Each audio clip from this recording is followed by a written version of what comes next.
What's going on, guys? Michael here with Duet, Justus, and welcome to another video. Today is the last big DIY project that I'm going to be doing on the RV to make it a little bit more comfortable while Jenny and I are dry camping out here in the Southwest. So as you guys may have known, we do have a DIY composting toilet that we built for our Class C RV. We ripped out the vanity and we made basically this entire room to my right just a toilet room, a place to go do your business. So basically the way we utilize it now is we have it's a bucket system. So we have one bucket for number 2 and one bucket for number 1.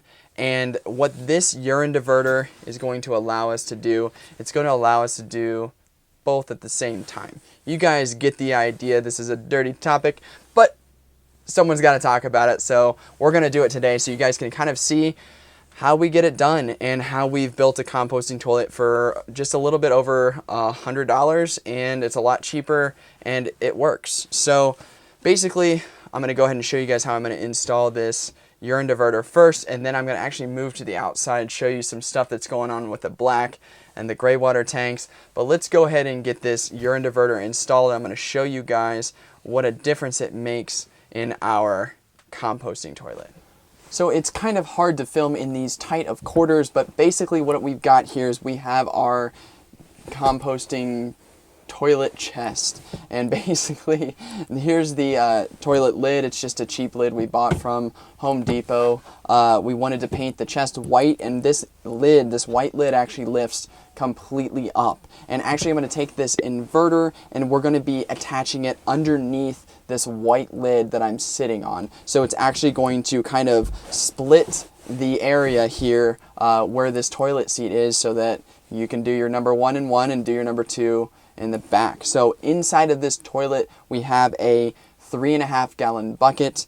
Now the reason why we have a 3.5 gallon bucket is because this urine diverter has this little lip here, and with a 5 gallon bucket, that 5 gallon bucket actually went pretty darn close to the full height of this chest, and it didn't give me enough room for this little maybe 3 or 4 inch lip here for the urine diverter. So basically what I had to do was go online. I wanted to find a bin, a bucket that was basically the same diameter around, same circumference around as a 5 gallon bucket, but was just a little shorter. So I found a 3.5 gallon bucket that was pretty reasonably priced. I couldn't find any of these in store, so I did have to special order it online. I will be putting the links both to the urine diverter and to the 3.5 gallon bucket in the video description below if you're interested in doing anything like this. But this is going to work perfect for our specific situation. So I'm going to go ahead and take this urine diverter,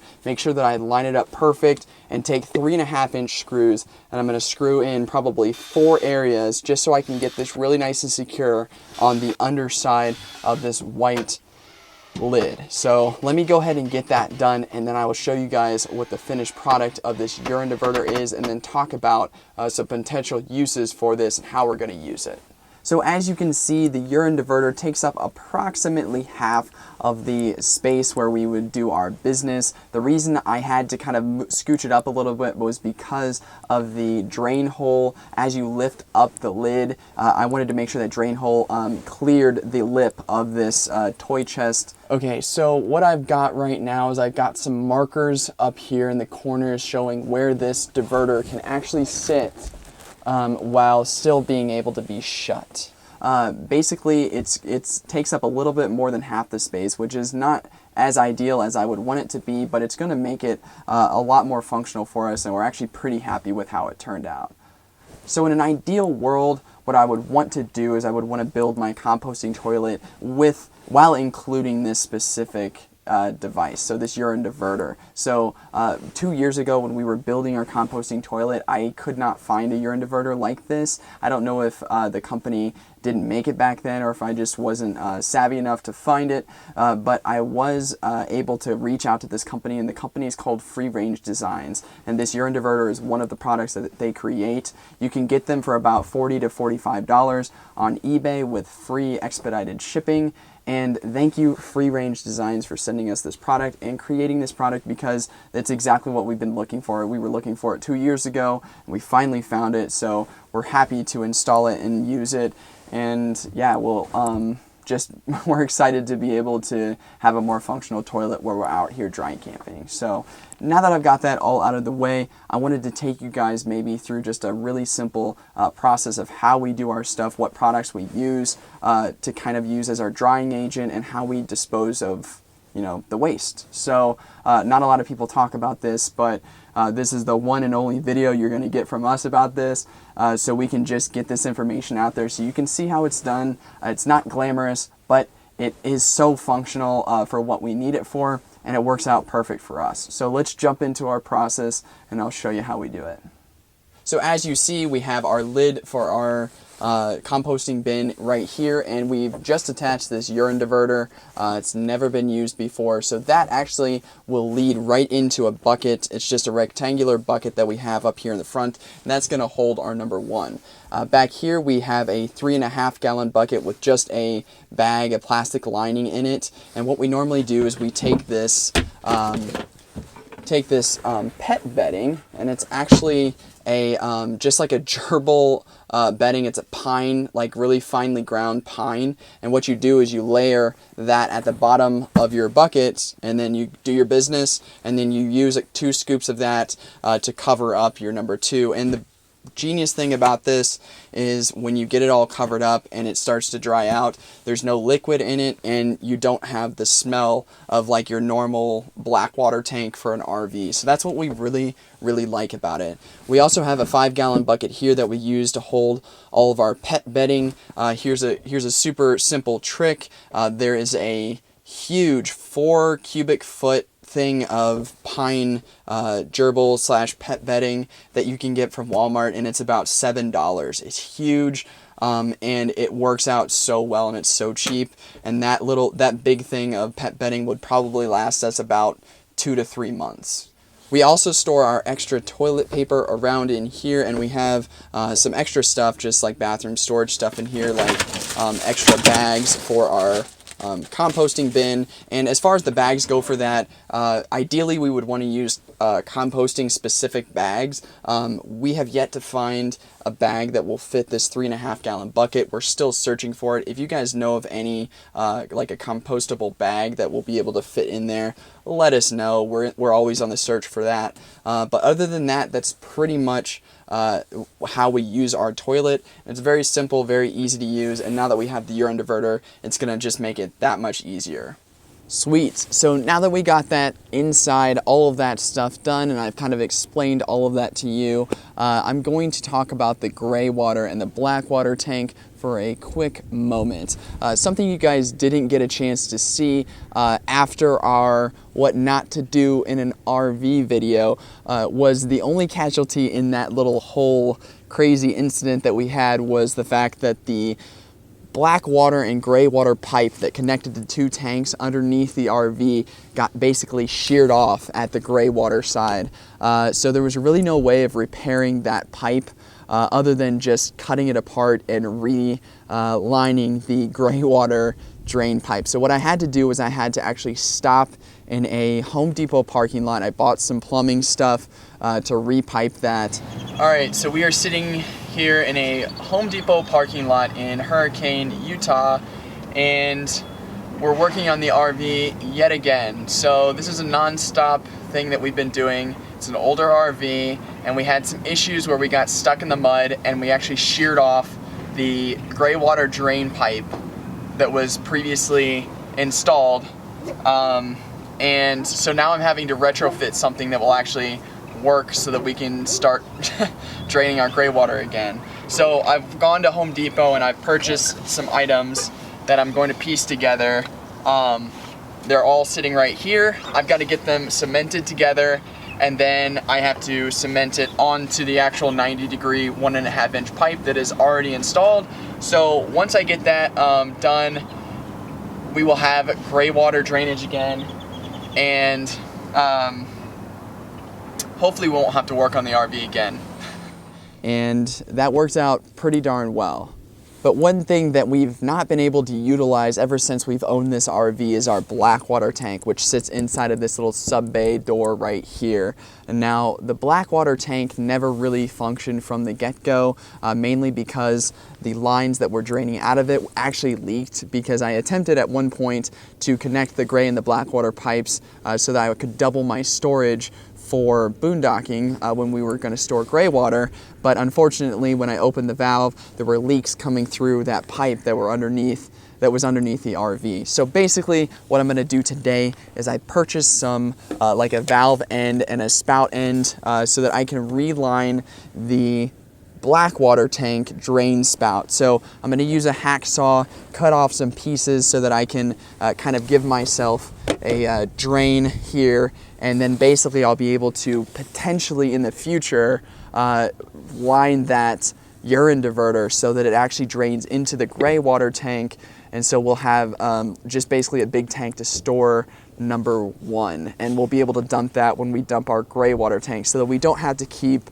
emptying out the number one bucket like every single day. So that's a potential that I want to do in the future, so I'm going to go ahead and get it done today. I'll show you guys how I do it, and let's jump right in. So what I'm going to do now is I'm actually going to take my hacksaw and saw off the end of the drain pipe here where the elbow meets the valve right here. So what I need to do is get that elbow off because it's already cemented onto that other piece of PVC, and that'll give me maybe about a ½ an inch of PVC where I can actually use some of the PVC cement and attach my new elbow to it with my new end piece so that I will be able to attach one of those drain hoses, one of those kind of like, they call them stinky slinkies, to this end Valterra valve here. So basically, I'm gonna go ahead and saw this piece off, clean it up, use a rag and just clean it all up, make it nice and ready so that this cement can adhere nicely to the elbow as well as the existing PVC pipe for the black water drain, and we shall see how it turns out. I don't know. I have a lot of things that go on in my head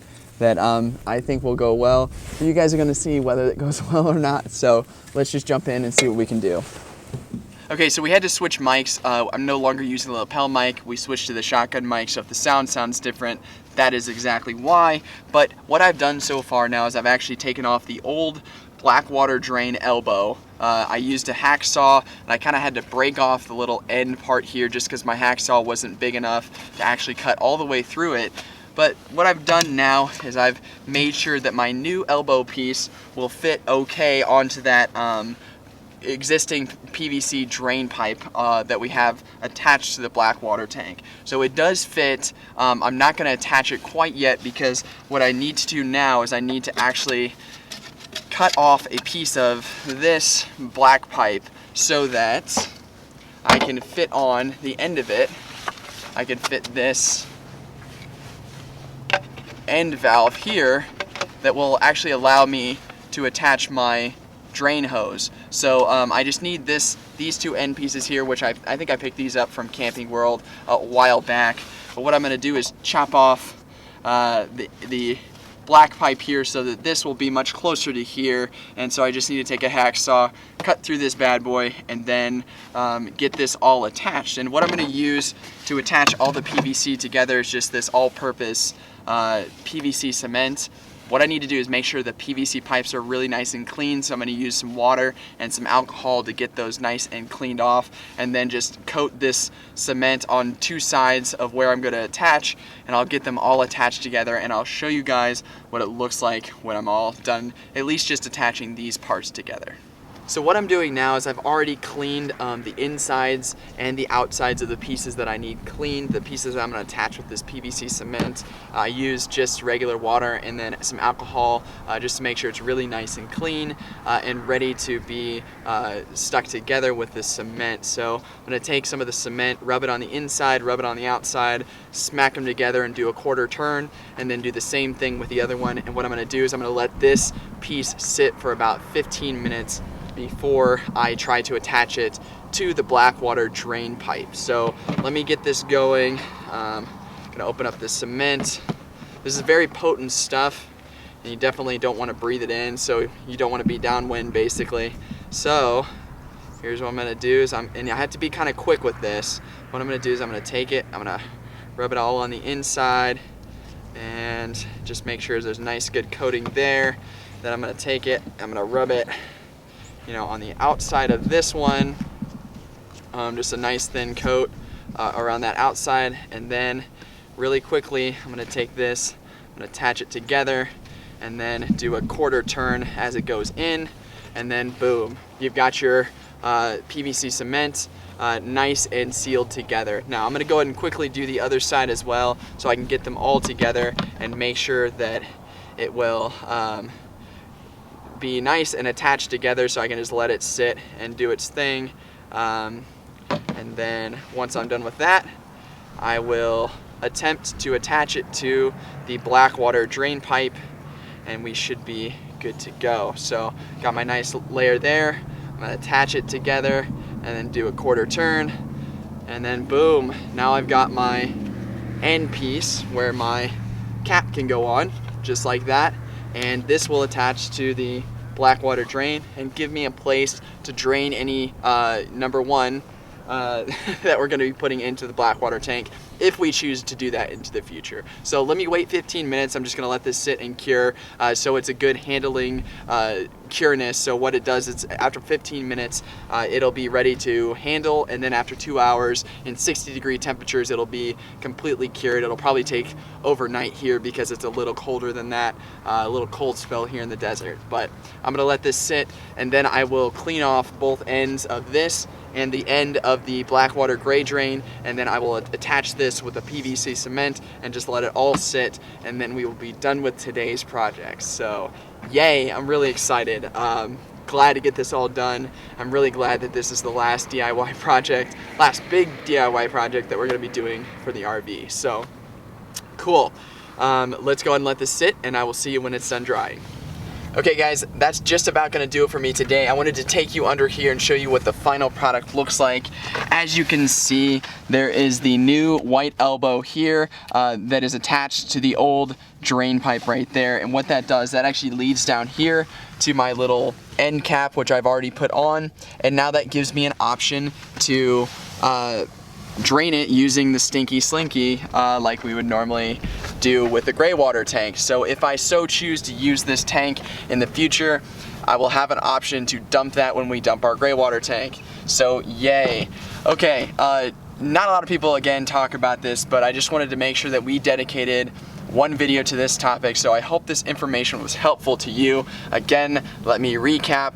The number 2 is basically treated as trash, and the number 1 is dumped into the great unknown, exactly where it belongs. So, alright, that's gonna do it. I'm gonna wrap this video up. If you guys enjoyed this video, be sure to hit that like button down below. Also, drop me a comment. I'd love to answer any questions, or I'd love to hear what you think. So, as always, guys, stay tuned and subscribe for our channel because there's going to be a lot more stuff coming up.